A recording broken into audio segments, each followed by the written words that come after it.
బతుకంది ఇట్లా అయిపోయింది. ఒకటి అనుకున్న ఒకటి అవుతుంది అంత జీవితంలో.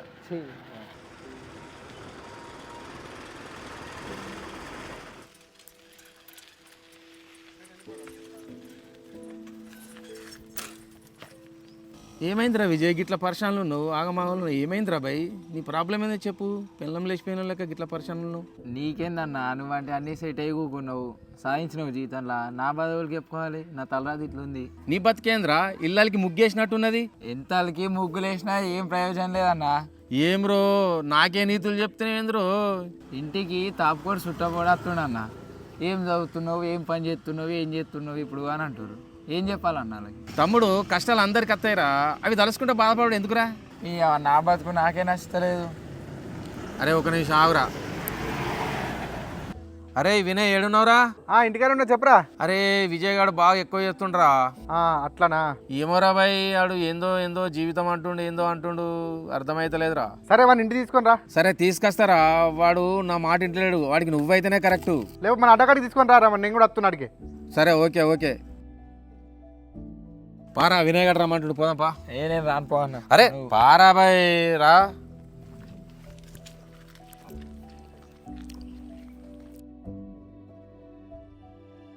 కూర్చోరా. ఏమైందన్నా? ఏమైందన్నా నీకు? వీడు నీ దగ్గరికి రానంటే రానంటుండ్రా, అయినా నేను పట్టుకొచ్చిన బలవంతంగా ఇది రానే రానంటుండ్రా. అరే ఏమైందిరా? ఎందుకు నువ్వు ఇట్లా డట్లుకున్నావు? ఏమైందా అన్న వీనికి?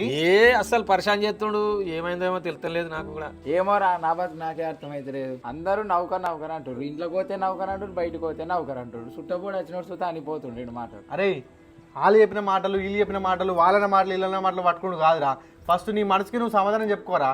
నువ్వేమైనా పని చేస్తే మంచిగా పట్టుదలతో ఒక పని చేయరా. నిన్న ఒక్క దగ్గరికి కొట్టుకపోతా పారా, ఇక్కడ ఎప్పిపిస్తుందా బాయ్ అన్న.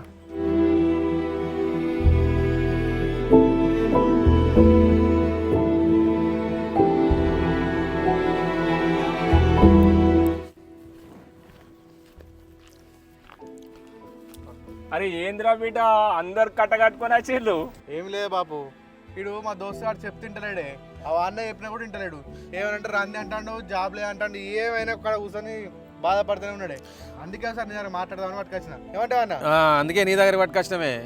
అరే అయిన దానికి ఏముండదా, ముందు వచ్చి కూర్చొని ముందు కూర్చోలి. ఏంది ఏం చెప్పినా వింటలేడు, నా జీవితం మంచి లేదు అది ఇది అంటుండు. ఇక దోస్తు దగ్గర పట్టుకొస్తే దోస్తు మాట కూడా వింటలేడు, అందుకోసం నీ దగ్గర తీసుకొచ్చినాయి.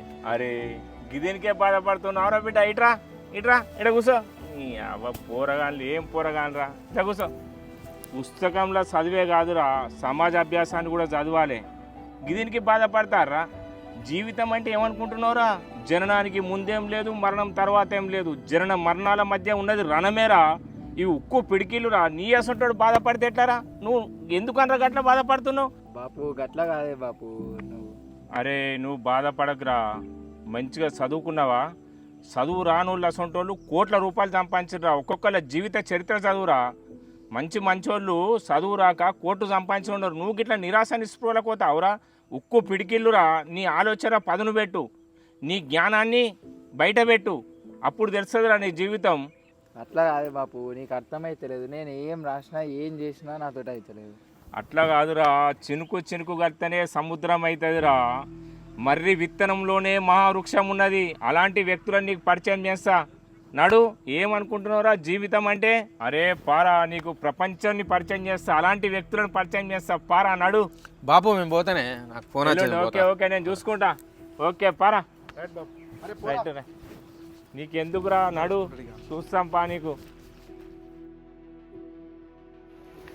పంపిస్తానని చెప్తాను నేను. అన్న నమస్తేనే. పిల్లానికి కొంచెం నీకు పరిచయం చేస్తాను, పట్టుకొచ్చిన మనోడే. చెప్పు సార్, ఏం సంగతి? బారులకి వచ్చినావు, సండేని పట్టుకొచ్చినావు, ఏంటిది? ఇగో ఈ పిల్లగాడు నిరాశ నిస్పృహలతో ఉన్నాడే, నీ జీవితం ఒకసారి పరిచయం చేస్తానని తీసుకొచ్చిన.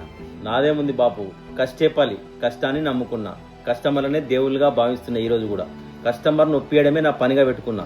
ఈ 43 సంవత్సరాలలో కస్టమర్ను ఒప్పించడం, వాళ్ళ మెప్పు పొంది ముందుకు సాగుతున్నా. మీలాంటి వాళ్ళ ఆశీర్వాదం పిల్లాడు మంచిగా చదివిండే, డిగ్రీ దాకా చదివిండు ఊర్లే.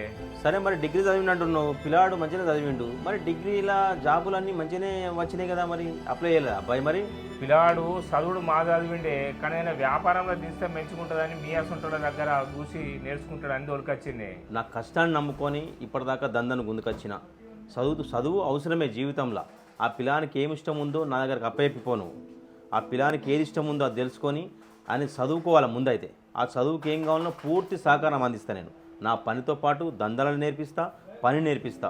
భవిష్యత్తులో ఏది ఉంటే అది సక్రమంగా ఆయనకు తయారు చేసే బాధ్యత నాది. చూసినవా, ముందు నీ లెక్కనే ఉండారా, తర్వాత మనం మోటిఫై చేసిన తర్వాత ఈరోజు ఒక దిగ్గజంగా ఎదిగిండు వ్యాపారంలో.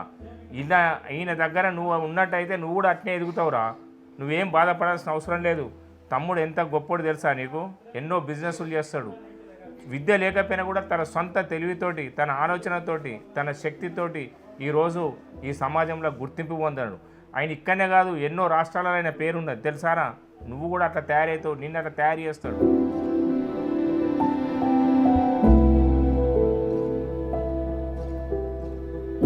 మనకన్నా ముందు ఎదిగిన వాళ్ళు మనకన్నా చిన్న వాళ్లకు మార్గదర్శకంగా ఉన్నప్పుడే ఈ సమాజం సుసంపన్నమవుతుంది.